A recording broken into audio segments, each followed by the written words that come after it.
Assalamualaikum warahmatullahi wabarakatuh.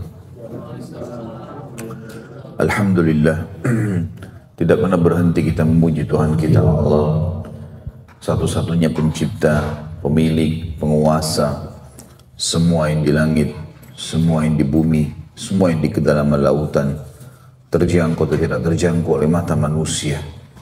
Zat yang maha hidup, maha berdiri sendiri, maha kuat, maha perkasa, zat yang sangat keras siksaannya dan juga rahmatnya sangat luas. Zat yang tidak beranak dan tidak diperanakan dan juga tidak ada sekutu bersamanya dalam setiap kegiatannya. Dan ia telah menggantungkan dengan kemahasempurnaannya segala kebutuhan kita untuk roda kehidupan di muka bumi ini dengan memuji namanya Alhamdulillah. Maka jadikanlah saudaraku seiman kalimat ini selalu membasahi bibir dan lidah kita. Selanjutnya kita panjatkan salam hormat kita penuh dengan cinta dan rindu dan juga ketundukan kepada syariat dan dibawa oleh manusia terbaik, manusia yang paling sempurna jarum nasabnya, fisiknya dan ilmunya, manusia yang paling layak dijadikan sebagai suri tauladan. Menciplak hidup manusia terbaik ini akan membawa kepada kebahagiaan, ketentraman hidup, karena pasti akan mendapatkan solusi terbaik dari setiap masalah di dunia ini dan juga akan menang dari musuh-musuh. Semua itu karena sesuai dengan pilihan dan perintah Sang Pencipta Allah. Mengucapkan satu kali salam hormat kepada manusia terbaik ini akan dibalas oleh Allah secara langsung 10 kali tambahan rahmat atau karunia. Maka sangat wajar kalau kita selalu membacakan salawat dan taslim kepada Nabi besar Muhammad sallallahu alaihi wasallam. Pada kesempatan ini, Bapak Ibu sekalian, pertemuan kita yang kesekian di Houston ini semoga Allah berkahi tentang ilmu adalah jalan menuju ke surga. Banyak di antara kaum muslimin yang tidak peduli dengan ilmu agama atau mungkin kurang peduli. Mereka menganggap ilmu agama itu cukup sebatas mengenal sholat, selesai. Atau mungkin bahkan yang sering kita lihat fenomena di masyarakat kita, ada persepsi dan pemahaman kalau belajar ilmu agama terpuruk atau mungkin tidak akan mendapatkan jabatan secara duniawi, susah bekerja, susah untuk menjadi orang kaya, susah memiliki kedudukan di masyarakat. Terbukti bahwasanya banyaknya masyarakat muslim di Indonesia tidak memilih untuk memasukkan anak mereka di pesantren misalnya. Mereka lebih terfikir untuk memasukkan ke jurusan umum. Nanti kalau tidak lulus baru dilarikan ke pesantren. Dan pesantren selalu berhubungan sekali tanda kutip di sini dengan kesan tempat pelarian orang-orang yang tidak berhasil, orang yang nakal, tempat yang buruk. Dan itu terbukti. Karena nanti kalau tidak lolos di sekolah negeri baru kemudian masuk ke pesantren. Kalau anaknya nakal sekali, pesantrenin aja. Jadi seakan-akan pesantren itu yang di dalamnya diajarkan tentang sholat 5 waktu on time. Saya pernah melalui masa pesantren di salah satu pesantren di Indonesia, di kota Makassar pada saat itu. Azan kita dibangunin untuk sholat kalau lagi tidur. Bahkan sebelumnya. Dan diwajibkan, bahkan dihukum santri yang tidak ke masjid. Bukankah itu sesuatu yang baik dalam pendidikan jiwa? Diajar untuk akhlak yang mulia. Apapun pelanggaran agama, bohong, mengganggu orang lain, atau apa saja dihukum. Dan orang-orang yang menerapkan agama dipuji. Itu satu hal yang luar biasa. Sebenarnya itu hal yang sangat luar biasa. Menuntut ilmu agama ini Bapak Ibu sekalian, kewajiban dan bukan pilihan. Baik bagi anak-anak, orang tua, laki-laki, perempuan, ya, kaya, miskin, kewajiban. Sementara menuntut ilmu yang sifatnya umum, duniawi selain ilmu syar'i, itu adalah pilihan, bukan kewajiban. Menjadi dokter, menjadi insinyur, spesialis apapun yang sifatnya selain agama itu sunnah, artinya pilihan. Boleh bapak ibu jadi dokter, boleh jadi insinyur, boleh jadi sastrawan, boleh jadi sejarawan, terserah. Tapi itu pilihan. Cuma belajar agama tidak boleh dipilih. Harus tahu. Yang akan dihisab oleh Allah SWT pada hari kiamat adalah ilmu agama ini. Ditanya sholatnya, ditanya puasanya, ditanya ibadah-ibadahnya. Jadi ini bukan pilihan dan ini kewajiban Bapak Ibu sekalian. Jadi boleh Anda menjadi dokter dalam Islam, boleh menjadi insinyur, tapi belajar agama tidak boleh lepas. Dan sangat baik apa yang dilakukan oleh para ulama dan para dai yang sudah mengikuti jalan Allah Subhanahu wa taala yang diajarkan melalui nabinya Muhammad sallallahu alaihi wasallam. Beliau membuat halaqah ilm. Nabi SAW duduk mengajarkan apa yang Allah telah ajarkan halal haram. Sehingga umat ini belajar dan punya panduan hidup. Kita akan mulai dengan firman Allah Subhanahu wa taala di dalam surah Al-Fath ayat 28. Al-Fath ayat 28 ini berbunyi, A'udzu billahi minasyaitonir rajim. Bismillahirrahmanirrahim. Huwa alladhi arsala rasulahu bil huda wa dinil haqq liyudhhirahu 'ala ad-dini kullihi wa kafa billahi syahida. Dialah Allah yang telah mengutus rasulnya dengan membawa al-huda, petunjuk, dan dinil haqq, agama yang benar, agar dimenangkannya agama tersebut terhadap semua agama, dan cukuplah Allah sebagai saksi. Yang dimaksud dengan al-huda di sini, huwallazi arsala rasulahu bil huda, adalah ilmu yang bermanfaat dari ilmu syar'i tentang halal haram, mana makanan, mana minuman, mana pakaian, mana pergaulan, mana pendapatan, mana sistem politik, ya, yang boleh dan mana yang tidak boleh. Itu namanya al-huda. Wa dinil haq, kata ulama tafsir, adalah amal saleh, mempraktikkan ilmu itu.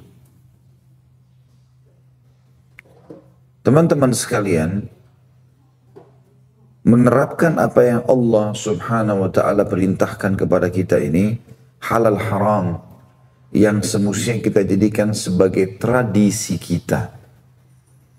Dan jangan tradisi diislamkan, tapi Islam ditradisikan, bukan pilihan tapi kewajiban. Sekali lagi, Bapak Ibu wajib sebagai seorang muslim agar bisa bahagia di dunia dan di akhirat, belajar masalah agama ini.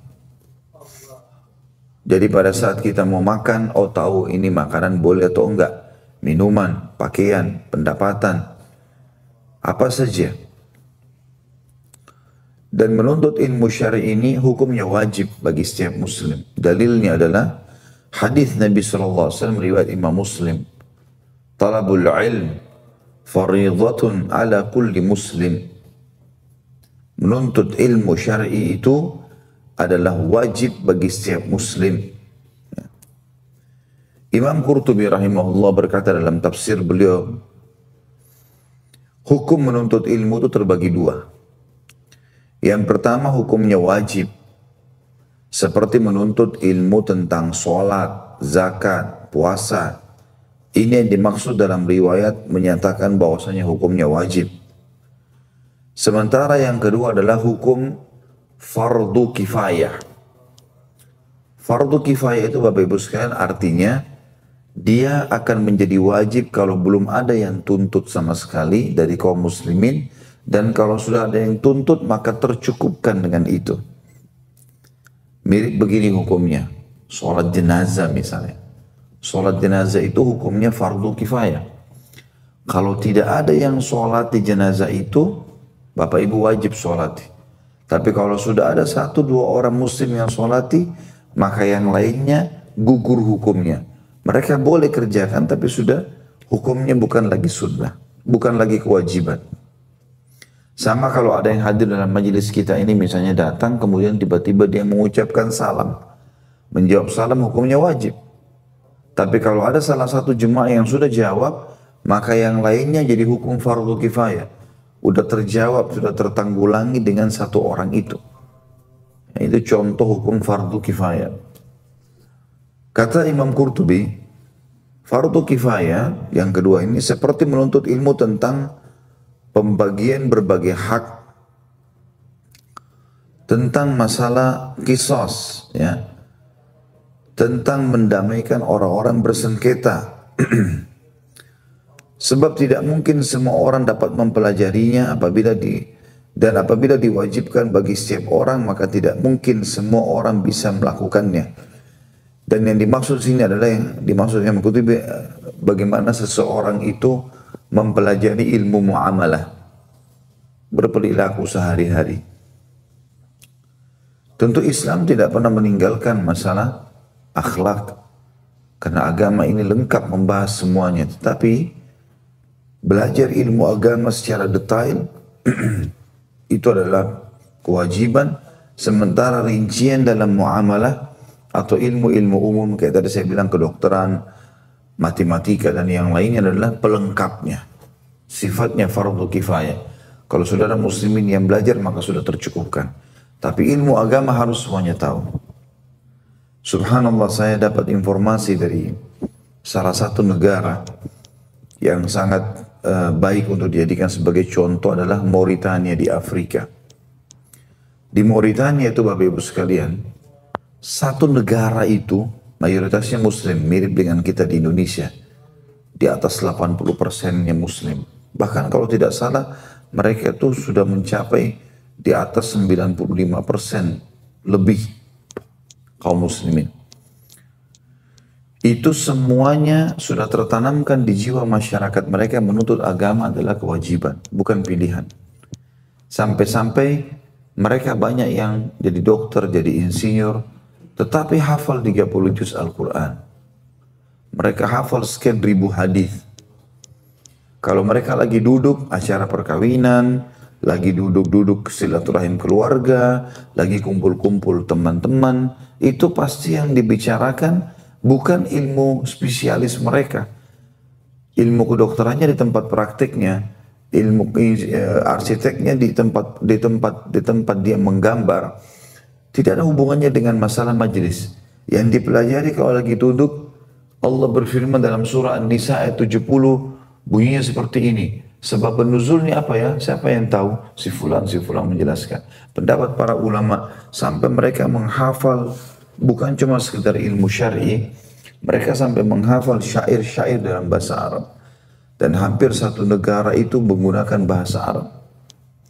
Bahkan kalau ada seorang insinyur atau dokter dari Mauritania, kalau lagi duduk, kemudian orang lagi bicarakan tentang pepatah bahasa Arab, orang bicarakan tentang hadis, tentang sejarah Nabi SAW, tentang sejarah Islam, lalu dia tidak bisa bicara, dia terkucilkan.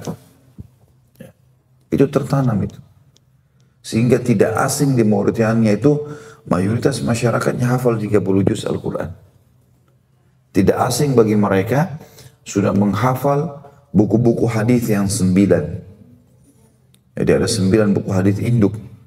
Bukhari, Muslim, Abu Dawud, Tirmidzi, Ibnu Majah, Nasai, Ahmad, Musnad Imam Ahmad, Muwatta Imam Malik, Sunan Darimi. Itu sudah tidak asing lagi. Pembicaraan mereka sehari-hari kalau ketemu masalah itu. Begitu juga dengan di Madinah, di Mekah. Bapak Ibu tahu kalau orang-orang di sana penduduk bertemu, begitu dia ketemu paling pertama ditanya, kalau ketanya anaknya berapa? Anak saya 3. Sudah berapa juz yang dihafal? Pertanyaan pertama itu. Bukan sekolah di mana. bukannya dikatakan cantik atau gagahnya, sudah berapa juz Al-Quran yang dihafal. Juga yang ditanya, ya, dia sudah pernah menyelesaikan kitab apa? Masih SD ditanya. Sudah selesai belum bahas kitab ini, kitab itu? Ya. Jadi betul-betul penanaman agama. Kalau Bapak Ibu dengar tokoh-tokoh Islam yang sukses, kalau sahabat sudah pasti itu. Tapi saya ambil misalnya Sultan Muhammad Al-Fatih yang terkenal sekali, umurnya 25 tahun.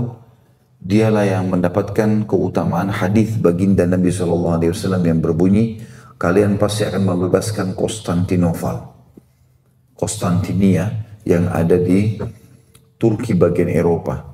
Dulu bentengnya Romawi di sana. Dan ketahuilah, sebaik-baik pasukan nanti yang akan menyerang dan membebaskan adalah sebaik-baik pasukan, sebaik-baik pemimpin-pemimpinnya, sebaik-baik prajurit-prajuritnya. Semenjak hadis ini disebutkan, para sahabat saja berusaha berlumba-lumba untuk menembus benteng Konstantinopel, sampai Abu Ayyub Al-Ansari radhiyallahu anhu yang umurnya sudah mencapai waktu itu 100 tahun masih tetap ikut berperang. Dan dia waktu sakit keras sebelum tiba di depan benteng Konstantinopel, dia menitip pesan agar jangan dikubur jenazahnya kecuali di depan benteng Konstantinopel. Di zaman kerajaan Umayyah, di zaman Khalifah Yazid ibn Muawiyah. Tapi subhanallah belum juga tembus, dan tembusnya itu pada tahun 1453 Masehi. Setelah banyak sekali khalifah yang berusaha, di zaman Yazid diusahakan untuk diserang, di zaman beberapa khalifah Umayyah, Abbasiyah selalu berusaha, Ottoman juga berusaha tapi tidak pernah tembus. Nanti di zaman orang ini Muhammad Al-Fatih baru tembus, dan Nabi SAW memberikan predikat kebaikan, bahwasanya sebaik-baik pemimpin pada saat itu, maksudnya orang itu sangat saleh dan sebaik-baik prajurit-prajuritnya. Muhammad Al-Fatih ini waktu menembus Konstantinopel umurnya 25 tahun. Dan semua ulama sepakat, ya, hampir semuanya sepakat yang memang mempelajari tentang kisah hidup beliau, kok bisa dia mendapatkan keutamaan hadis itu? Bahkan melampaui para tabi'in dan para ulama-ulama sebelumnya. Ternyata karena ilmu syar'i yang dia pelajari. Anak ini dari kecil oleh Sultan Murad ayahnya disuruh dipanggilkan para ulama-ulama besar, lalu disuruh ajarkan agama dari kecil. Sehingga dia belum 6 tahun sudah hafal 30 juz Al-Quran.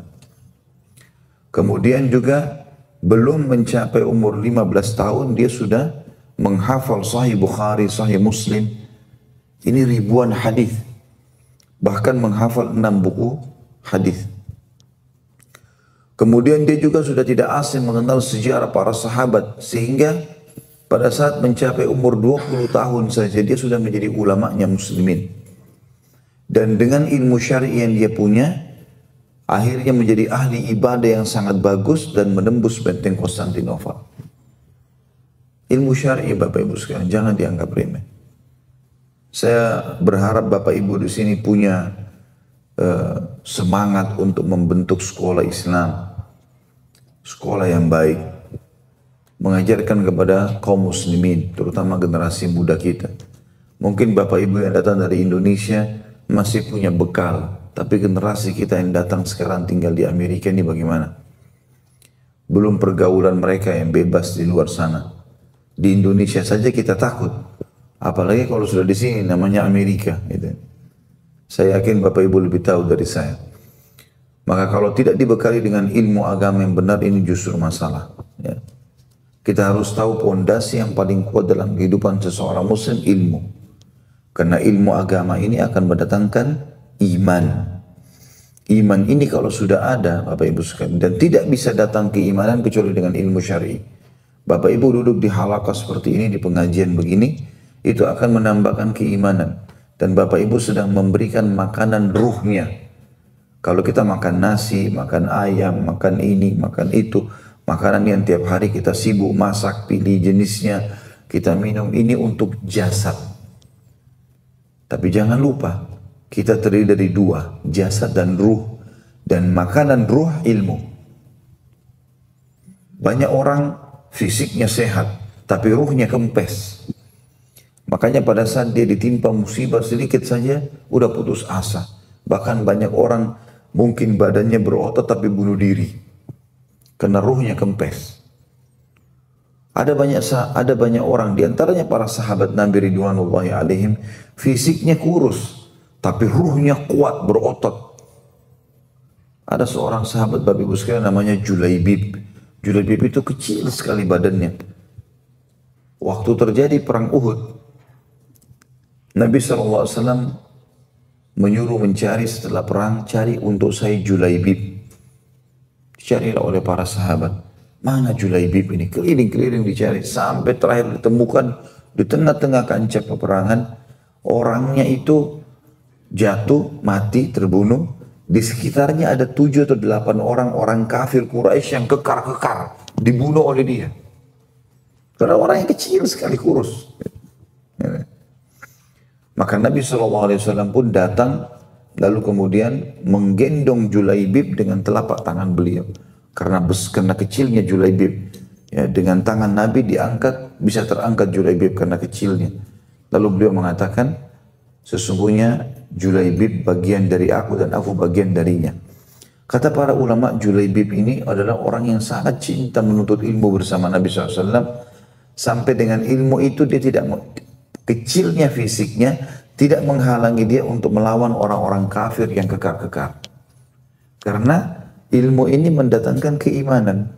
Tidak menghalangi orang rajin sholat malam, tidak menghalangi orang menghafal Al-Quran, tidak menghalangi orang untuk menolak hal-hal yang haram dari pendapatan haram dari segala macam. Karena ilmu syar'i. Ruhnya kuat. Maka dia akan mendatangkan keimanan. Iman ini kalau datang berubah, orang bodoh jadi pintar, penakut jadi pemberani, orang pelit jadi dermawan, berubah semua. Ya. Orang yang putus asa jadi semangat. Ya. Orang yang hanya cinta dengan dunia jadi mendahulukan akhiratnya. Sehingga dunia ini semuanya jadi sosial bagi dia, jadi kebaikan-kebaikan. Ilmu syar'i ini, Bapak Ibu sekalian, kalau dipelajari akan memudahkan Bapak Ibu mendapatkan kebahagiaan dunia dan juga akhirat. Tidak ada orang menjadi ulama lalu tidak dihormati, nggak ada. Itu sudah sunnatullah. Orang semua manusia butuh dengan dia. Tapi kalau orang belajar ilmu umum, kalau ada kebetulan orang yang butuh bidangnya dia baru. Tapi kalau ilmu agama semua orang butuh. Tidak ada orang yang menjadi ulama itu kemudian tidak mendapatkan kebahagiaan, kedudukan, tidak ada.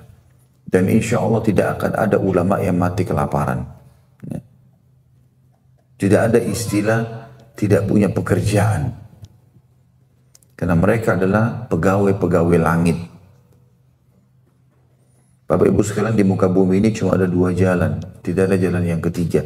Dan Bapak Ibu harus tentukan dari sekarang. Yang pertama jalan yang benar. Jalannya Allah, Sang Pencipta. Yang kita selalu ucapkan, La ilaha illallah, la ma'buda bihaqqin illallah. Tidak ada Tuhan yang berhak disembah dan ditunduki kecuali Allah. Juru bicaranya Allah, para nabi-nabi dan rasul yang membawa ilmu syar'i, dan penyambung lidahnya para nabi-nabi dan rasul adalah para ulama dan dai. Bapak Ibu belajar dari mereka, dari para ulama dan dai, maka akan dipandu ke jalannya nabi-nabi dan jalannya Allah, ujungnya surga. Ini jalan yang benar. Enggak ada jalan yang lain ini untuk benar, cuma satu ini. Tentukan itu. Bapak Ibu sering hadir di majelis ilmu, belajar agama, maka pasti dipandu ke jalannya Allah. Yang kedua jalan sesat dan tidak ada jalan yang ketiga. Jalannya syaitan. Dan juru bicaranya adalah dukun, peramal, penyamun, penyihir, ahli maksiat. Bapak Ibu ke sana, maka akan dipandu ke jalan syaitan. Dan pasti ke neraka. Gak ada pilihan lain. Ini hadis Nabi SAW jelas sekali berhubungan dengan masalah dalam hadis Bukhari Muslim. Beliau pernah keluar dari masjid lalu beliau bawa tongkatnya. Lalu menggaris dengan garis yang keras. Lalu berkata, Hadza siratullahil mustaqim. Ini jalannya Allah yang lurus. Belajar agama ini jalan Allah, ujungnya surga. Lalu beliau menggambar garis-garis kecil di sekitarnya, lalu beliau mengatakan, wa hadhihi subul fa inna fi kulli sabilin syaitan yad'u ilaih. Ini jalan-jalan kecil di sebelahnya yang menyimpang, tidak mau belajar agama. Ini setiap jalan dikuasai oleh syaitan yang akan menyesatkan manusia. Kita dengarkan hadis tentang ilmu syar'i ini memudahkan kebahagiaan dunia akhirat. Dalam sebuah hadis yang sahih, hadis ini tentu diriwayatkan oleh banyak sekali ulama hadis, di antaranya hadis Bukhari. Rasulullah SAW bersabda, "Man nafasa an mu'minin kurbatan min kurabid dunya, nafasallahu anhu kurbatan min kurabi yaumil qiyamah. Wa man yassara ala mu'sirin, yassarallahu alaihi fid dunya wal akhirah. Wa man satara musliman, satarahu Allahu fid dunya wal akhirah. Wallahu fi auni al-'abdi ma kana al-'abdu fi auni akhihi. Wa man salaka tariqan yaltamisu fihi 'ilman, sahhalallahu lahu bihi tariqan ila al-jannah. Wa majtama'a qaumun fi baitin min buyutillahi yatluna kitaballahi wa yatadarasunahu bainahum illa nazalat 'alaihimus sakinah wa ghashiyatuhumur rahmah wa haffathumul malaikah wa dzakarahumullahu fi man 'indah wa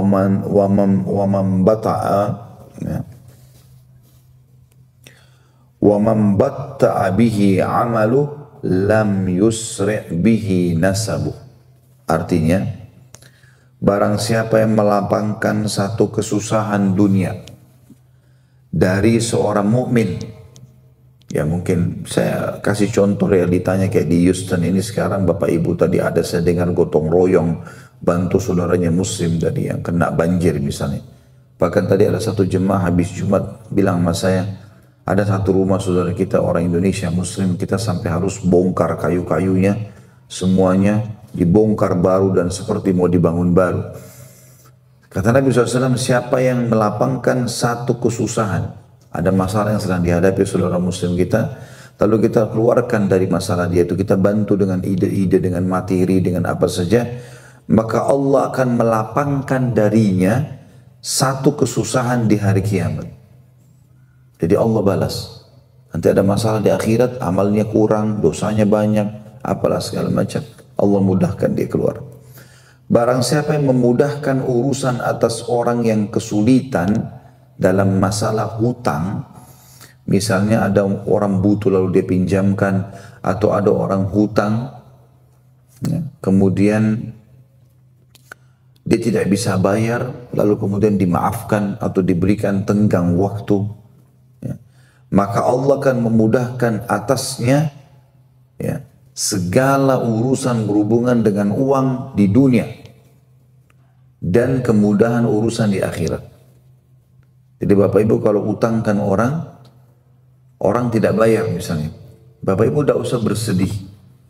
Jangan bersedih karena banyak keutamaannya. Kalau keutamaan yang paling mendasar hadis ini adalah menyebutkan dia akan dimudahkan dalam urusan keuangan di dunia. Jadi nanti kita kalau orang ini utang tidak bayar, Allah buka pintu keran atau keran rezeki yang lain dari tempat lain. Ini cuma penyebabnya.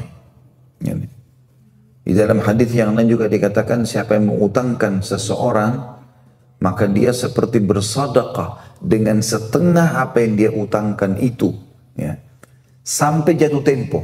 Misal saya pinjam uang dan saya bilang kepada Pak Eka misalnya, saya akan bayar di awal Oktober Pak Eka. Baik, dipinjamin saya misal. Sampai awal Oktober ini, Pak Eka seperti bersedekah setiap hari setengah dari uang itu. Misal, dipinjamkan 1 juta rupiah atau $100 misalnya. Maka sama Pak Eka bersedekah 500.000 atau $50 tiap hari. Hanya dengan uang tertahan di situ.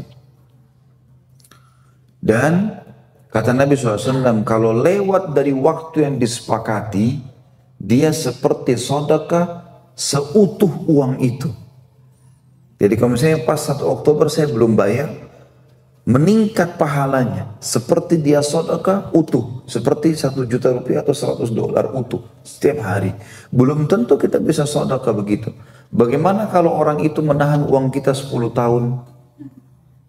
Berapa banyak pahala yang didapatkan? Ya, itu luar biasa sebenarnya. Dan Bapak Ibu harus tahu, kita kalau sudah menghutangkan kepada orang, ya, sudah utangkan kepada orang, maka anggap itu sedekah udah. Tidak usah sibuk dengan masalah tagihannya. Walaupun kita wajib menagihnya. Mengingatkan dia sekali saja sudah cukup. Ingat ya tanggalnya jatuh tempo sekian. Baiklah. Lewat tanggal dia nggak bayar, ya sudah. Kita sabar. Anggap itu sedekah dari kita. Kalau dia bayar satu waktu silakan. Kalau enggak ya sudah. Tapi kita seperti mendapatkan pahala itu. Ini kalau orang memudahkan, kata Nabi SAW, dan siapa yang memudahkan atau melapangkan kesusahan ya dalam urusan utang, piutang ini, maka Allah akan memudahkan atasnya di dunia, masalah keuangan, dan Allah akan mudahkan dari perkara-perkara yang dihadapi nanti di akhirat, urusan hisab dan seterusnya. Kemudian selanjutnya masih lanjutan hadis ya, masih hadis yang sama. Barang siapa yang menutupi aib seorang muslim. Kalau Bapak Ibu tahu si fulan buat salah, si fulan punya kekurangan, jangan ceritakan kepada orang, tutupi aib itu. Apalagi kalau dasarnya memang orang itu minta, saya mau cerita, tapi jangan cerita ke orang lain ya. Banyak orang begitu, iya baik-baik, padahal cerita juga sama temannya lagi. Ada yang saya mau bilang ya, tapi jangan cerita orang lain. Tadi mana amanahnya? Barang siapa yang menutupi aib seorang muslim, kita kalau lihat ada kekurangannya, datang ke dia nasihati langsung, tutupi aib itu. Ya, jangan diceritain orang lain. Siapa yang menutupi aib seorang muslim di dunia, maka Allah akan menutupi aib-aibnya dia, kekurangan dia di dunia dan di akhirat. Kita juga nanti kalau punya kekurangan, kita punya aib, Allah tutupi. Gak ada orang tahu. Kuasa Allah karena kita tutupi orang lain. Bapak Ibu harus tahu ya, ilmu syar'i, ilmu agama kita mengajarkan, kalau kita melakukan satu perbuatan, maka balasannya datang yang senilai itu ya, sama. Misal gini, kita buat kebaikan, kita membantu orang hari ini, besok kita dibantu. Kita senyum dengan orang hari ini, besok kita disenyumi. Kita memberi makan hari ini orang, kita akan diberi makan besok. Kita jenguk orang sakit, kita akan dijenguk pada saat kita sakit. Kita bertakziah pada saat orang meninggal, kita akan ditakziah pada saat meninggal. Semuanya pasti. Bapak Ibu buat dirinya eksklusif, tidak mau ketemu orang, tidak mau tegur-teguran, tidak mau jenguk orang sakit, maka juga sama nanti terjadi. Tidak ada orang yang mau lihat kita nantinya. Sunnatullah. Kata Nabi SAW, berbaktilah kepada kedua orang tua kalian, Allah akan karuniakan kalian anak-anak yang berbakti pada kalian. Jadi kita bakti sama orang tua, balasannya anak dikasih bakti sama kita.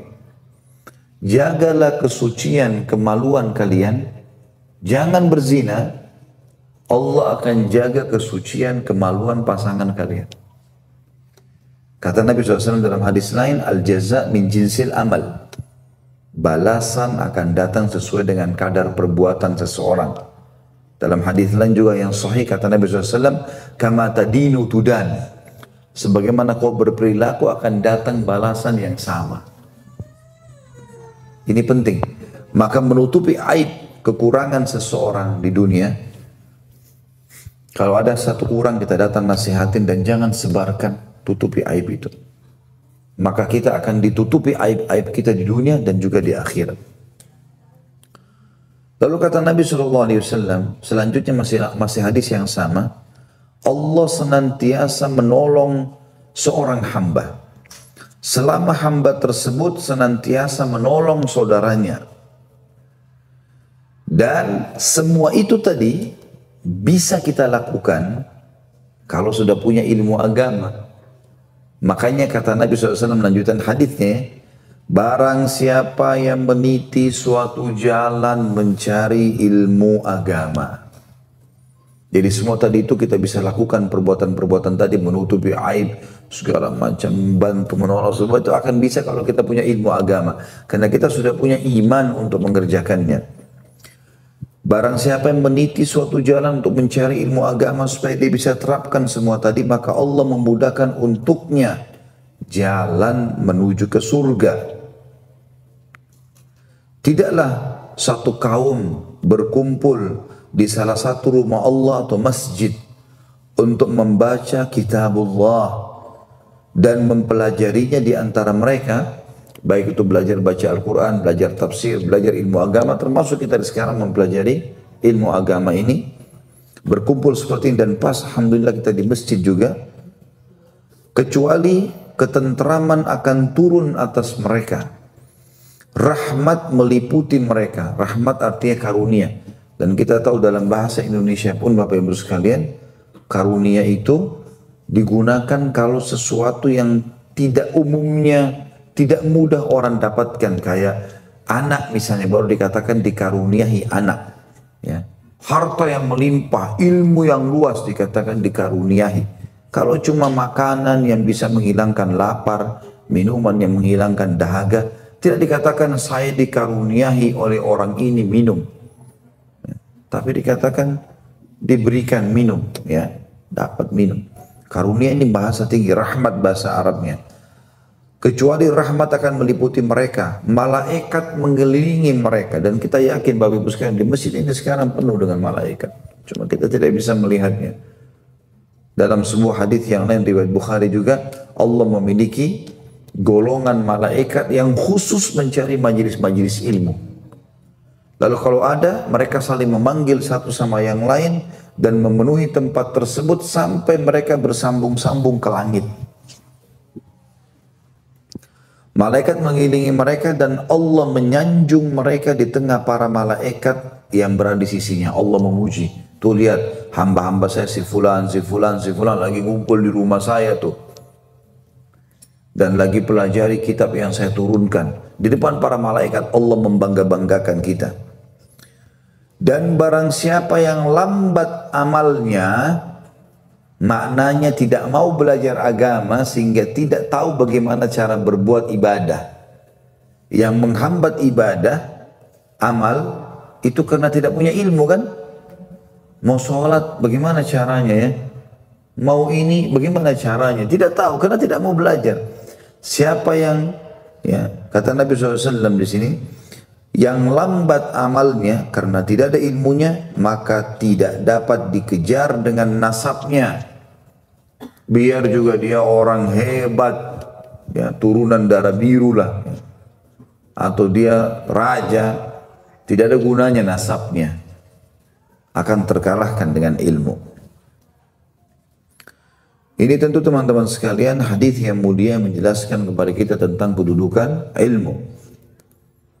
Juga dalam hadis yang lain, hadis panjang, juga mirip tadi, ya, hadis sahih riwayat semua, hampir semua ahli sunan meriwayatkan hadis ini. Kata Rasulullah SAW, "Man salaka tariqan yatlubu fihi ilman, salakallahu bihi tariqan ilal jannah, wa innal malaika latada'u ajnihatiha ridan li talibil ilm, wa innahu la yastakfiru lil alimi man fis samai wal ardi hatta al hitan fil ma'i, wa fadlul alimi ala al abidi ka fadlil qamari ala sairil kawakib. Innal ulama'a hum warathatul anbiya, wa innal anbiya la yuwarrithu dinaran wala dirhama, wa innama warrathul ilm, faman akhadahu akhadha bihadzin wafir." Barang siapa yang berjalan menuntut ilmu, ilmu agama maksudnya, belajar ilmu agama. Barang siapa yang berjalan menuntut ilmu, maka Allah mudahkan jalan menuju ke surga. Karena Bapak Ibu kalau belajar agama jadi tahu mana halal, mana haram, mana boleh, mana enggak boleh, mana perbuatan yang afdal, mana yang mufaddal, ya. Barang siapa yang berjalan menuntut ilmu, maka Allah mudahkan jalannya menuju ke surga. Dan kesungguhnya malaikat akan meletakkan sayapnya, maksudnya melindungi, ya, untuk orang yang menuntut ilmu karena ridha dengan apa yang mereka lakukan. Karena ridha dengan apa yang mereka lakukan. Dan sesungguhnya seseorang yang mengajar ilmu, para dai, para ulama, dan ini tentu dengan Bapak Ibu belajar nanti akan bisa sampai pada tingkat itu.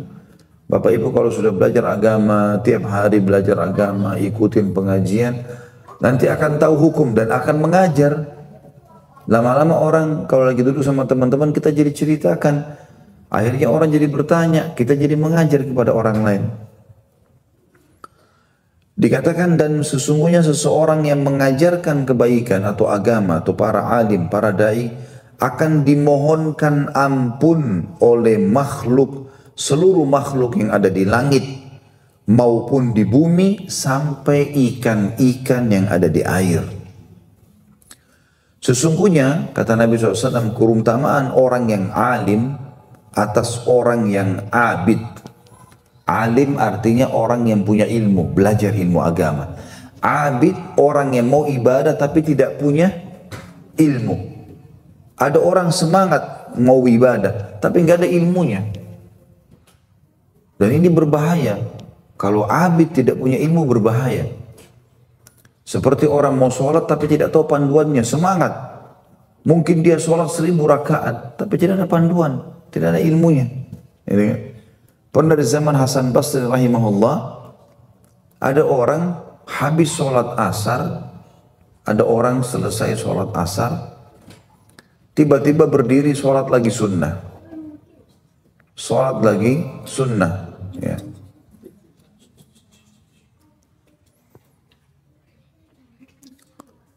Pada saat dia sholat sunnah, ya, Imam Hasan Basri mau ingatkan, tidak bisa. Karena orang ini begitu salam, sholat lagi.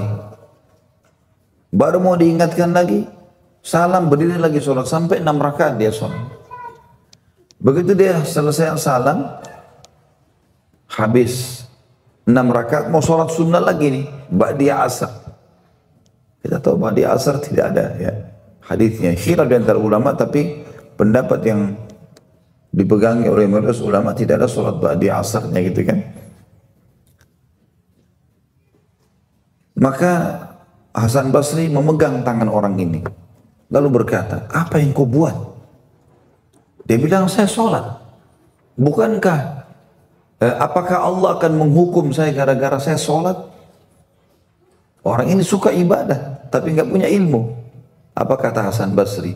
Allah tidak hukum kau karena kau sholat, tapi Allah hukum kamu karena kau melakukan sesuatu yang Rasulullah tidak pernah ajarkan. Dari mana ilmunya kau sholat 6 rakaat habis asar itu? Tidak pernah ada. Maka lihat, hati-hati dengan orang yang mau ibadah tapi tidak punya ilmu. Kita ibadah dengan ilmu akan tepat, ya. Kata Nabi SAW, sesungguhnya perumpamaan atau perbedaan antara seorang alim dan orang abid seperti keutamaan bulan atas seluruh bintang. Kita lihat bulan besar sekali, cahayanya terang. Ada bintang-bintang lain lebih besar tapi kelihatan kecil-kecil.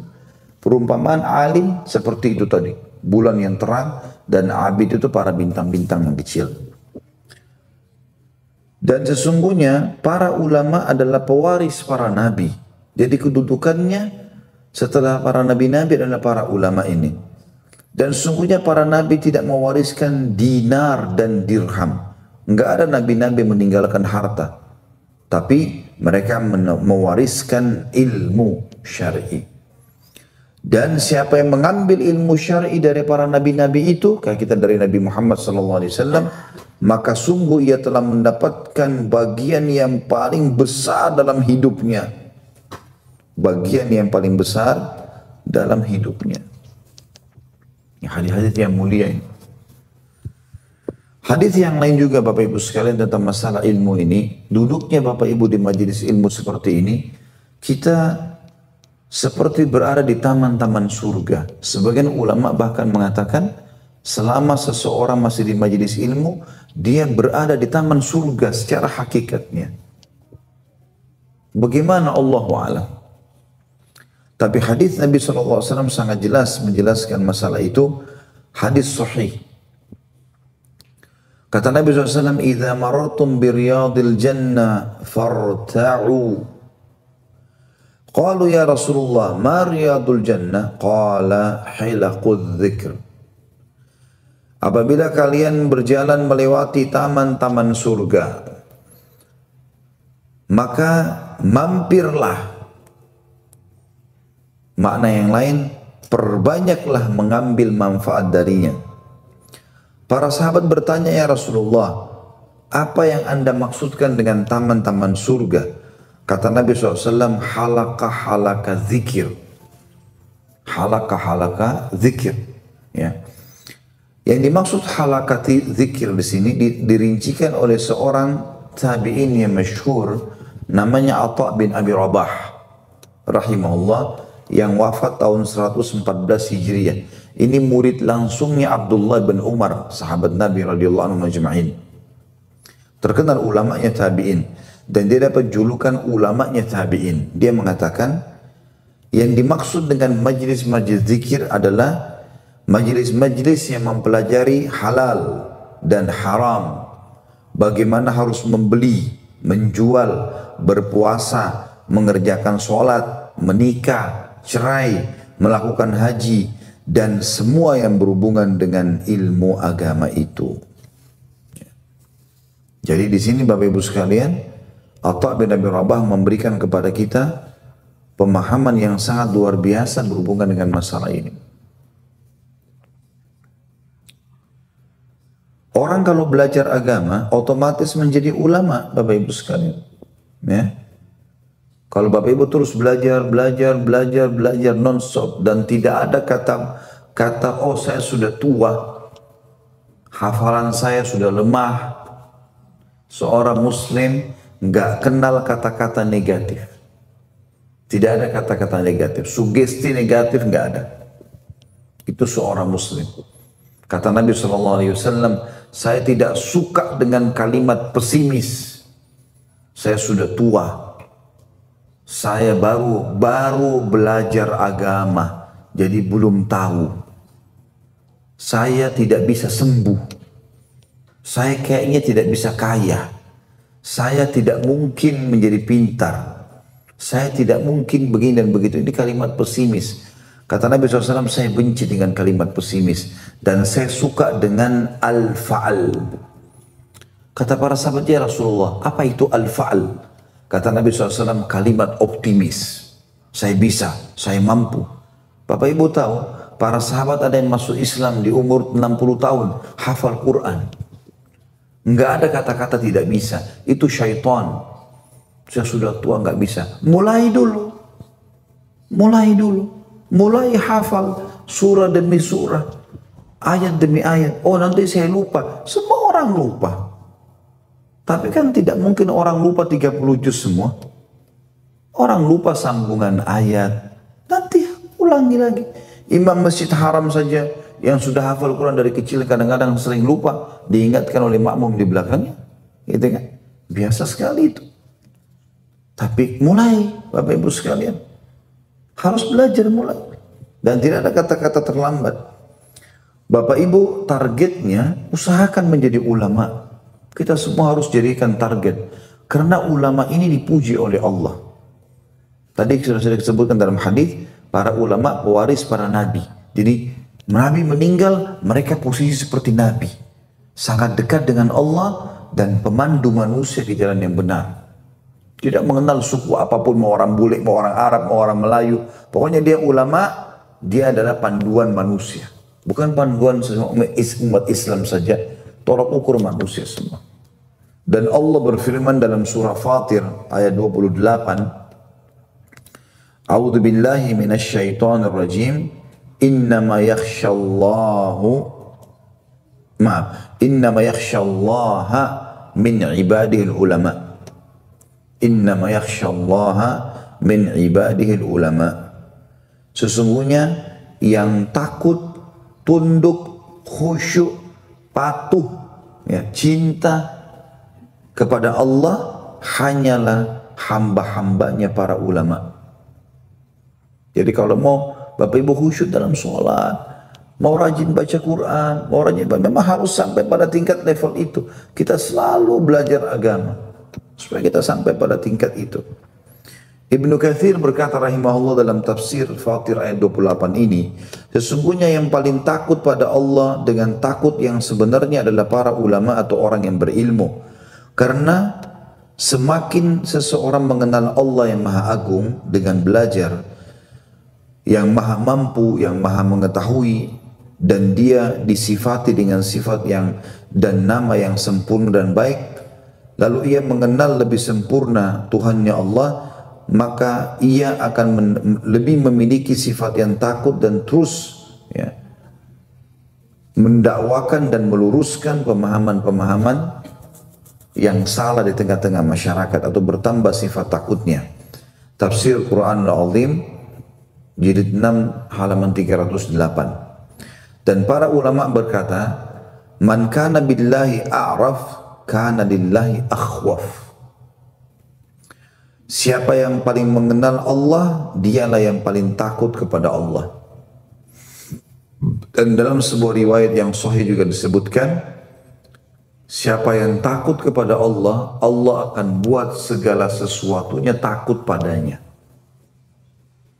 Makanya Umar bin Khattab radhiyallahu anhu dalam hadis yang masyhur, beliau sampai ditakuti oleh syaitan. Dan Nabi SAW pernah menjelaskan masalah itu di dalam sebuah hadis yang lain. Kalau aku pernah melihat Umar dalam mimpi menggunakan baju yang panjang sampai melebihi badannya, maka para sahabat mengatakan, ya Rasulullah, apa maknanya? Kata Nabi SAW, ilmu yang luas. Umar bin Khattab punya ilmu agama yang luas, tidak ada kata terlambat untuk belajar, ya. Maka Allah Subhanahu wa taala muliakan dia, syaitan pun takut dari dia. Ibnu Qayyim mengucapkan kalimat yang luar biasa, Bapak Ibu sekalian, dalam masalah ilmu. Beliau berkata, walau lam yakun fil ilmi illa al-qurb min rabbil alamin والتحاق بعالم الملائكة وصحبة الملأ الأعلى لكفى به فضلا وشرفا فكيف وعز الدنيا والآخرة منوط به ومشروط بحصوله. Seandainya keutamaan ilmu hanyalah bisa mendekatkan seseorang pada Tuhan yang Tuhan penguasa alam semesta, dan juga bisa mendekatkan dia dengan malaikat, karena para malaikat hadir dalam majelis ilmu. Dalam hadis lain dikatakan melindungi mereka dengan sayap-sayapnya.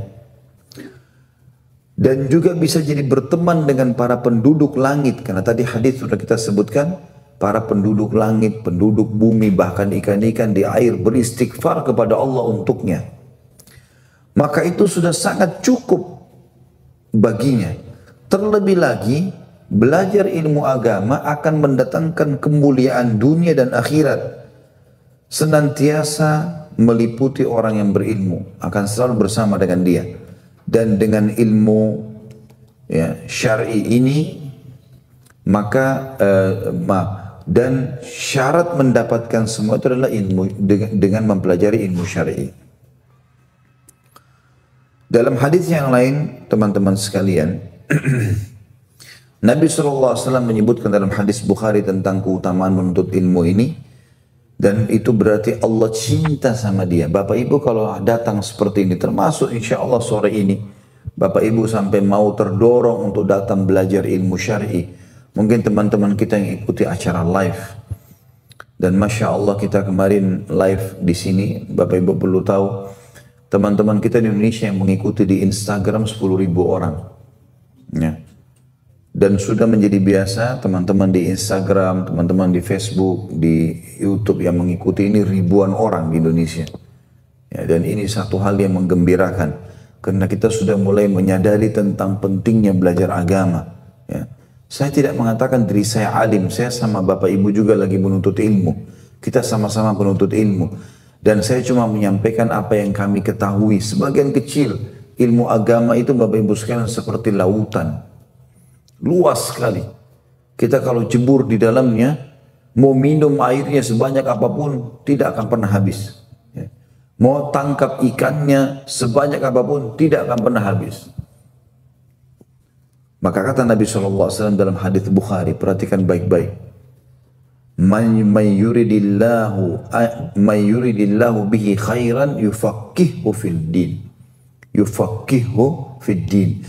Barang siapa yang Allah menghendaki kebaikan untuknya, diperbaiki nama baiknya, diperbaiki fisiknya, diperbaiki akhlaknya, diselamatkan dunia dan akhirat, maka Allah membuatnya memahami ilmu agama.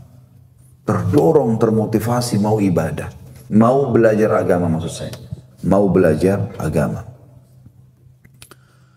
Kita juga tahu Bapak Ibu sekalian hadis yang masyhur tentang masalah orang kalau mati, yang paling bermanfaat buat dia 3 hal. Sebagaimana sabda Nabi SAW dalam hadis riwayat Muslim, "Idza matal insanu inqata anhu amaluhu illa min thalathati, illa min sadaqatin jariyah, aw ilmin yuntafa'u bih, aw waladin salihin yad'u lah." Tentu ada lafaz yang lain, tapi ini salah satu lafaznya. Riwayat Imam Muslim nomor 1631 yang kata Nabi SAW, jika seseorang manusia mati, orang dalam hadisnya dikatakan jika Muslim meninggal dunia, maka terputus darinya amalnya kecuali dari 3 sumber. Sedekah jariyah. Sedekah jariyah itu adalah sedekah yang kita keluarkan selama hidup di dunia dan terus bermanfaat, kayak bangun-bangunan masjid, jalanan, ya, fasilitas umum lah ya, terus dipakai. Dan ilmu yang diambil manfaatnya, dan kata para ulama puncak ilmu yang diambil manfaatnya adalah ilmu agama, ilmu syar'i. Ya. Dan yang ketiga anak soleh yang selalu mendoakannya. Dan makna anak soleh adalah anak yang dididik secara agama.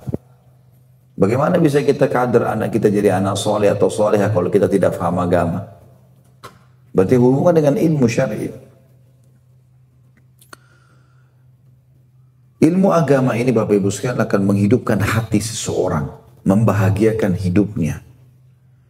Di dalam hadis yang sahih dari Abu Musa al-Asy'ari radhiyallahu anhu bahwasanya Nabi SAW bersabda, "Mathalu ma ba'athani Allah bihi minal huda wal ilm, kamathalil ghaithil kathiri asaba arda, fakana minha naqiyatun qubilat atau qabilatil ma' fa'ambatat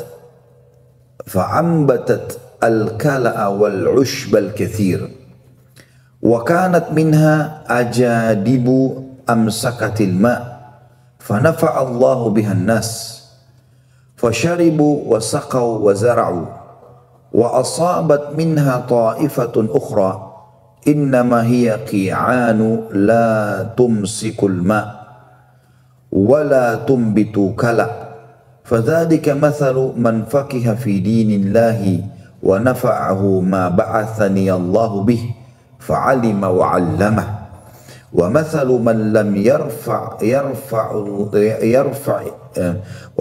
mathalu man lam yarfa' bidzalika ra'san walam yakbal hudallahi alladhi ursiltu bihi." Artinya, permisalan petunjuk dan ilmu yang Allah mengutusku dengannya adalah seperti gaith atau hujan yang turun, dan hujan itu bermanfaat. Bukan hujan badai, tapi hujan yang turun gerimis, hujan yang turun di masa selesai transisi musim panas ke musim dingin, yang turunnya nyaman, tidak menyusahkan manusia, tidak membuat banjir. Perumpamaan petunjuk dan ilmu agama yang aku bawa ini, ya, seperti gaith, hujan yang turun yang bermanfaat buat tanah. Maka ada tanah yang baik. Jadi ilmu agama ini semuanya baik. Tapi ada tanah-tanah yang baik. Tanah itu sifatnya bisa menyerap air sehingga menumbuhkan tumbuh-tumbuhan dan rerumputan yang banyak. Di antara juga tanah-tanah di muka bumi ada tanah yang ajadib, atau tanah yang bisa menampung air namun tidak bisa menyerap ke dalamnya, seperti sungai-sungai misalnya, ya, lautan.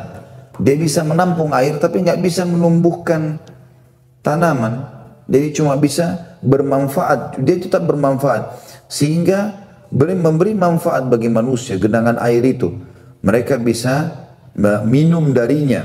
Manusia bisa memberi minum darinya atau minum dari dan memberi hewan ternak mereka. Dan manusia juga bisa mengambil dan mengaliri tanah, mengaliri pertaniannya dari air, dari tanah tersebut, dari tanah yang menampung air tadi. Dan ada jenis tanah yang ketiga adalah tanah yang ki'an, atau tanah yang tidak bisa menampung air dan tidak bisa menyerap air. Ada jenis tanah yang tidak bisa apa-apa. Seperti bebatuan, ya, yang penuh dengan bebatuan, tidak bisa dia menyerap air, tidak bisa juga menampung air, ya.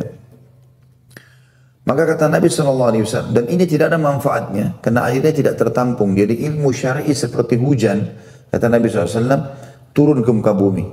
Ada 3 jenis tanah. Ada tanah yang bisa menyerap air itu, jadi dia simpan, tumbuhlah tumbuh-tumbuhan di situ. Ada tanah yang tidak bisa menyerap tapi bisa menampung, maka bisa dimanfaatkan airnya oleh manusia. Dan ada juga tanah yang sama sekali nggak bisa nyerap, juga nggak bisa, ya, menumbuk atau menampung air tersebut.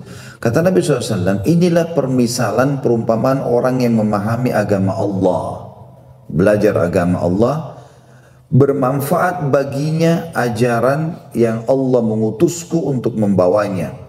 Jadi seperti di tanah pertama yang menyerap air itu seperti orang yang betul-betul belajar agama, dia masukkan dalam hidupnya, dia pelajari lalu dia ajarkan ke orang lain, tumbuh-tumbuhan di situ. Dia mengetahui ajaran Allah dan dia mengajarkan kepada orang lain. Dan demikianlah orang yang tidak mengangkat kepalanya terhadap dan dikatakan di sini, maaf, inilah permisalan orang yang memahami agama, bermanfaat baginya ajaran yang Allah mengutusku untuk membawanya. Dia mengetahui ajaran Allah dan dia mengajarkan kepada orang lain. Perumpamaan tadi 2, tanah yang menyerap itu bermanfaat buat dia, bermanfaat bagi orang lain. Ada juga ilmu agama, ada juga orang seperti tanah yang kedua. Dia pelajari ilmu agama, turunlah ilmu agama ini, dia dengar, tapi dia cuma menampung saja, dia tidak ajarkan ke orang lain.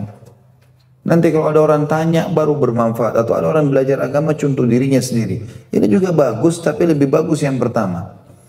Dan ada tanah yang ketiga, buruk orang-orang. Dengar agama, tidak diterima, enggak bermanfaat buat dia, enggak bermanfaat bagi orang lain. Dan dikatakan oleh Nabi SAW penutupan bagi orang yang ketiga tadi, demikianlah orang yang tidak mengangkat kepalanya terhadap wahyu dan tidak mau menerima petunjuk yang Allah mengutusku dalam membawanya. Imam Bukhari rahimahullah menulis khusus dalam kitab beliau, bab pertama adalah, salah satu babnya adalah bab orang yang berilmu dan mengajarkan ilmu. Dan Imam Nawawi rahimahullah juga menulis bab dalam Sahih Muslim, permisalan petunjuk dan ilmu yang Allah mengutus Nabi Muhammad SAW dengannya. Dan Imam Nawawi berkata, adapun makna hadis dan maksudnya, di dalamnya terdapat permisalan bagi petunjuk Nabi SAW tentang gaith atau hujan yang turun dan memberikan manfaat.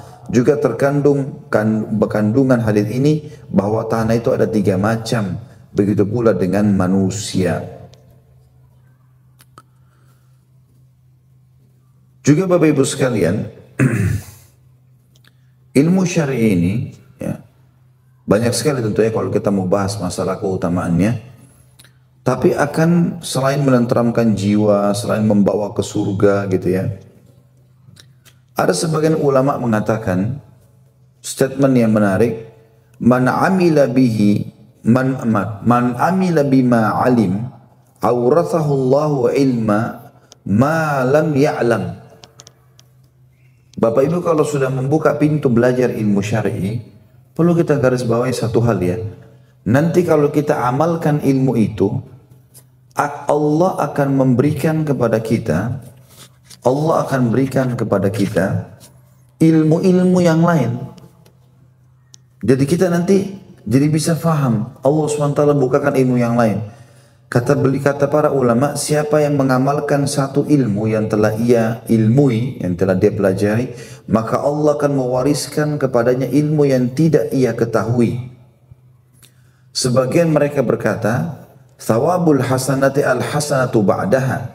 Balasan dari kebaikan adalah kebaikan selanjutnya. Juga ya, diambil dari firman Allah Subhanahu wa taala, statement tersebut yang berbunyi dalam surah Maryam ayat 76, wa yazidullahu alladhina ihtadaw huda, dan Allah akan menambah petunjuk kepada mereka yang telah menjalankan dan mendapatkan petunjuk. Juga dalam firman Allah surah Muhammad, tadi surah Maryam 76, ini surah Muhammad ayat 17, a'udzu billahi minasyaitonir rajim, walladzina ihtadaw zadahum hudan wa atahum taqwahum. Dan orang-orang yang menerima petunjuk, ya, Allah menambah petunjuk kepada mereka dan memberikan balasan ketakwaannya. Tentu banyak sekali ayat-ayat Al-Quran, diantaranya firman Allah SWT juga yang berbunyi, a'udzu billahi minasyaitonir rajim, yarfa'illahu alladhina amanu minkum walladhina utul ilma darajat. Allah mengangkat derajat orang-orang yang beriman di antara kalian dan menuntut ilmu. Nah, derajatnya ditinggikan oleh Allah Subhanahu wa taala. Imam Abu Hanifah, teman-teman sekalian, rahimahullah, Imam Abu Hanifah ini adalah seorang ulama yang masyhur, ya, di mana beliau belajar ilmu syar'i di umur 35 tahun, teman-teman. Dan beliau penyebabnya belajar, beliau bilang, gara-gara saya dipermalukan di masjid. Imam Abu Hanifah tanya, bukan orang belajar agama. Dia bilang, saya masuk masjid, ada gerakan dalam sholat saya yang salah. Lalu ditegur oleh seseorang di masjid. Gara-gara teguran tersebut saya jadi malu. Lalu saya mulai belajar agama. Di umur 35 tahun dia baru belajar agama. Dan bisa menjadi ulama, bahkan ulama madhab. Tentu madhab ini ringkasan dari madhaba, ya, ilaihi, atau apa yang telah ditempuh oleh seseorang, gitu ya. Maka dia jadi imam madhab. Dan Imam Ahmad mengatakan, ya, untuk menjadi imam madhab harus minimal menghafal 500.000 hadis. Imam Abu Hanifah rahimahullah di umur 35 tahun baru belajar. Artinya baru mulai menghafal satu hadis, dua hadis. Tapi bisa menjadi ulama madhab. Imam Abu Hanifah termasuk 4 imam madhab kan? Abu Hanifah yang meninggal tahun 150 Hijriah. Kemudian ada Imam Malik yang meninggal 179 Hijriah. Ada Imam Syafi'i 204 dan ada Imam Ahmad 240 sekian meninggal dunia. Ya, ulama 4 madhab ini. Dan Imam Ahmad mengatakan untuk menjadi imam madhab di zaman mereka banyak sekali ulama, ya. Banyak sekali ulama. Tapi belum menjadi imam madhab. Karena harus hafal minimal 500.000 hadis. Bahkan sebagian ulama mengatakan 500.000 itu harus dia bisa bedakan mana yang sahih, mana yang hasan, mana yang lemah atau dhaif. Ya, seperti itulah, luar biasa. Tapi ini yang kita ambil pelajaran bagaimana Abu Hanifah rahimahullah sama sekali, Bapak Ibu sekalian, tidak merasa putus asa. Oh, saya sudah terlambat, biar anak saya saja yang belajar. Tidak ada kata terlambat. Dan sekaligus saya ingatkan teman-teman sekalian, yang kami lakukan di YouTube sekarang itu adalah poin atau upaya, ya, juhud, upaya yang kecil sekali sebenarnya dari upaya yang semestinya kita lakukan yang besar untuk membantu Bapak Ibu sekalian, terutama masyarakat Indonesia dan Melayu secara umum yang mengerti bahasa Indonesia ini, untuk belajar agama lebih dalam. Makanya Bapak Ibu kalau mendownload ceramah-ceramah kami, kalaupun mengikuti sekarang sudah mencapai 700 judul. Alhamdulillah di YouTube ada 700 pengajian, ya, pertemuan, dan itu insya Allah akan terus berlanjut. Ya. Dan itu kami muat di web kami di www.khalidbasalamah.com yang logonya warna biru ada tulisan KHB. Itu yang resmi. Bapak Ibu ambil, jangan cuma sekedar ketik Khalid Basalamah muncul kemudian langsung diklik saja.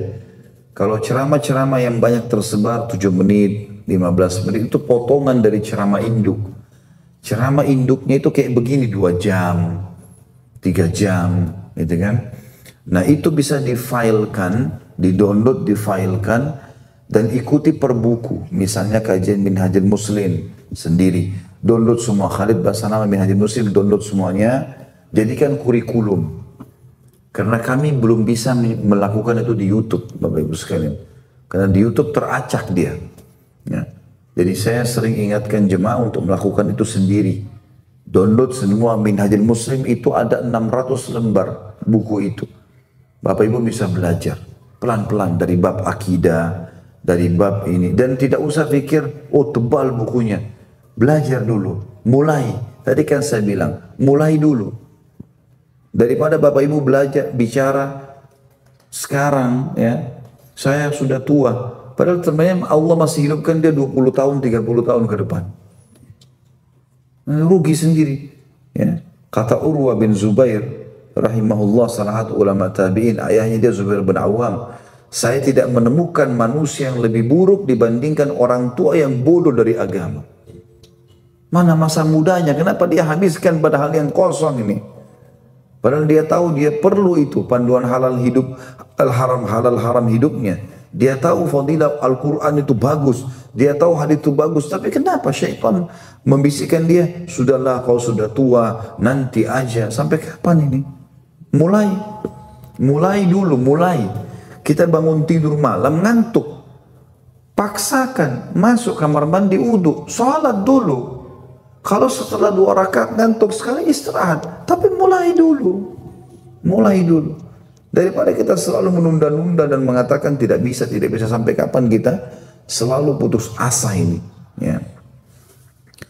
Muadz bin Jabal radhiyallahu anhu berkata dalam statement yang mulia, "Ta'allamul ilm, fa inna ta'allumahu laka hasana, wa talabahu ibadah, wa mudzakaratahu tasbih, wal bahthu anhu jihad, wa ta'limahu man la ya'lamuhu sadaqah, wa badlahu li ahlihi kurbah." Kalimat yang mulia, kata beliau, tuntutlah ilmu, belajarlah ilmu syar'i itu, karena mempelajarinya adalah satu pahala, kebaikan untukmu. Mencari ilmu adalah ibadah. Saling mengingatkan akan ilmu terhitung tasbih. Membahas suatu ilmu adalah jihad. Mengajarkan ilmu pada orang lain yang tidak mengetahuinya adalah sedekah. Mencurahkan tenaga untuk belajar dari ahlinya adalah suatu pendekatan diri kepada Allah Subhanahu wa ta'ala. Itu perkataan sahabat yang mulia, ya. Tadi Muadz bin Jabal radhiyallahu anhu yang terkenal dai Nabi Muhammad sallallahu alaihi wasallam. Ali bin Abi Thalib radhiyallahu anhu juga berkata, "Al-ilmu khairum minal mal. Al-ilmu yahrusuka wa anta tahrusul mal. Wal malu tunkisuhun nafaqah wal ilmu yazku bil infaq." Ilmu agama itu lebih baik daripada harta. Ilmu akan selalu menjagamu supaya kau tidak terjerumus pada yang haram. Sedangkan harta meski engkau yang menjaganya.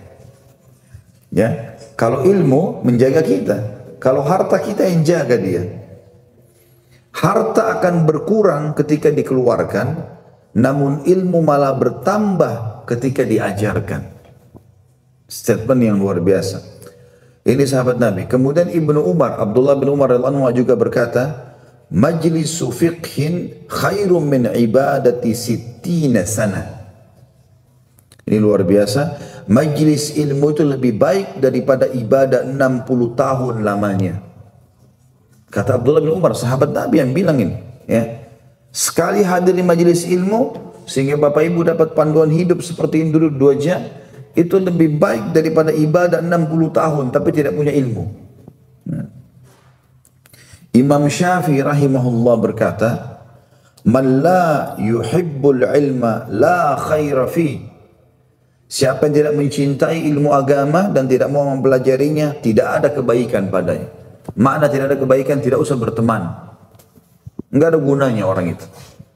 Tapi maksudnya kalau dia belajar agama, ada ilmu agamanya, kita bisa bertanya kalau tidak tahu, maka itu kebaikan banyak padanya. Imam Syafi'i juga berkata, rahimahullah, "Talabul ilmi afdala min salatin nafilah." Menuntut ilmu syar'i itu lebih utama daripada solat sunnah. Dalam statement lain Imam Syafi'i juga berkata, "Laisa ba'dal fara'idhi afdalu min talabil ilm." Tidak ada ya, setelah berbagai hal yang wajib yang lebih utama dibandingkan menuntut ilmu. Dalam statement lain Imam Syafi'i juga berkata dalam statement yang masyhur, "Man arada ad-dunya fa'alaihi bil ilm wa man arada al-akhirata fa'alaihi bil ilm." Dalam statement lain, "Wa man aradahuma fa'alaihi bil ilm." Siapa yang mau punya kedudukan di dunia, maka dia harus punya ilmu agama. Dan siapa yang ingin punya kedudukan di akhirat, dia harus belajar ilmu agama, punya ilmu agama. Dan siapa yang ingin menguasai keduanya, maka dia harus punya ilmu agama. Allah subhanahu wa ta'ala berfirman tentang masalah tersebut dalam surah Asy-Syura ayat 20. A'udzu billahi minasyaitonir rajim. "Man kana yuridu harthal akhirati nazid lahu fi harthihi wa man kana yuridu harthad dunya nu'tihi minha wa ma lahu fil akhirati min nasib." Barang siapa yang menghendaki keuntungan di akhirat, akan kami tambah keuntungan itu baginya. Kata ulama tafsir, maksudnya menuntut ilmu agama sehingga akhirat yang dia kejar, dunia ditunggangi untuk akhirat. Maka kami akan tambah keuntungannya di dunia dan di akhirat. Dan barang siapa yang cuma mengejar keuntungan dunia, kata ulama tafsir adalah mempelajari ilmu-ilmu umum saja, tidak belajar ilmu agama, maka tidak ada bagian baginya di akhirat. Dan sebagai penutup Bapak Ibu sekalian, tuntutlah ilmu syar'i karena Allah. Jangan untuk berbangga-bangga di depan para ulama, menyaingi mereka. Jangan karena riya, hanya untuk dipuji-puji, dikatakan, oh ini orang alim, ini orang pintar. Tapi tuntutlah ilmu karena Allah yang perintahkan dan Rasulnya Muhammad SAW, dan juga untuk kebutuhan kita amalkan dan kita ajarkan ke orang lain supaya jadi pahala dan amal jariah. Kata Nabi SAW di dalam hadis sahih riwayat Abu Dawud dan Ibnu Majah melalui Abu Hurairah radhiyallahu anhu, bahwasanya Nabi SAW bersabda, "Man ta'allama ilman mimma yubtaga bihi wajhullahi azza wa jalla la yata'allamuhu illa liyusiba bihi aradan minad dunya lam yajid arfal jannati yaumal qiyamah." Barang siapa mempelajari ilmu yang seharusnya ia niatkan untuk mengharapkan wajah Allah, maksudnya dia ikhlas, tapi dia ubah, namun ia malah niat untuk mencapai dunia atau menggapai dunia, puji-pujian orang, maka di hari kiamat ia tidak akan mencium bau surga. Ya. Tentu di sini kita harus pahami Bapak Ibu sekalian, kalau kita disuruh untuk ikhlaskan niat.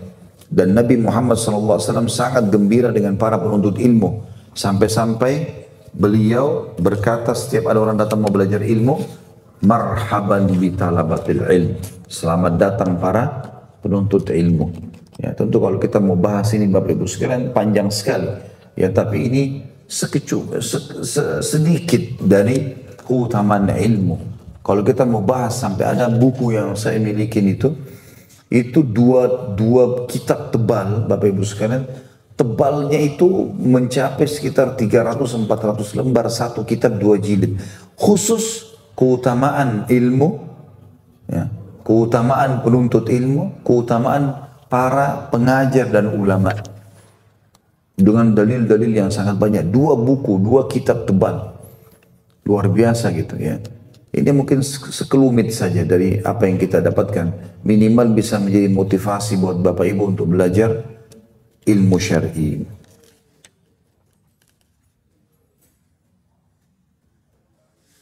Baik, kita masuk ke pertanyaan Bapak Ibu sekalian. Mohon dijelaskan sejarah kodifikasi Al-Quran dan hadis serta perbedaan antara keduanya. Di zaman wahyu masih turun Bapak Ibu sekalian, di zaman Nabi Muhammad SAW, pada saat masih turun wahyu, maka Nabi SAW sempat melarang untuk menulis hadis-hadis beliau karena khawatir bercampur baur dengan Al-Quran. Kalau kita bicara Al-Quran, maka Al-Quran pada saat turun itu tergantung kejadian. Tergantung kejadian, tempat, kasus ya. Seperti misalnya, kita tahu awal ayat yang turun kepada baginda Nabi SAW, Iqra' bismi rabbikal ladzi khalaq. Tapi berada di juz berapa dia? Di juz 30. Ya kan? Bagaimana bisa ayat yang pertama turun, kemudian berada di juz 30 Ustaz? Maka jawabannya, memang Al-Quran pada saat turun, dalam proses turunnya selama 23 tahun, 13 tahun di Mekah dan 10 tahun di Madinah, ini proses turunnya teracak ayat-ayat tersebut. Dalam arti kata, turun sesuai dengan kasus yang ada. Nanti pada saat turun, Nabi Muhammad SAW yang mengaturnya. Mengatakan ayat ini letakkan di surah ini dan letakkan di ayat sekian. Sehingga tersusunlah Al-Quran seperti kita sekarang.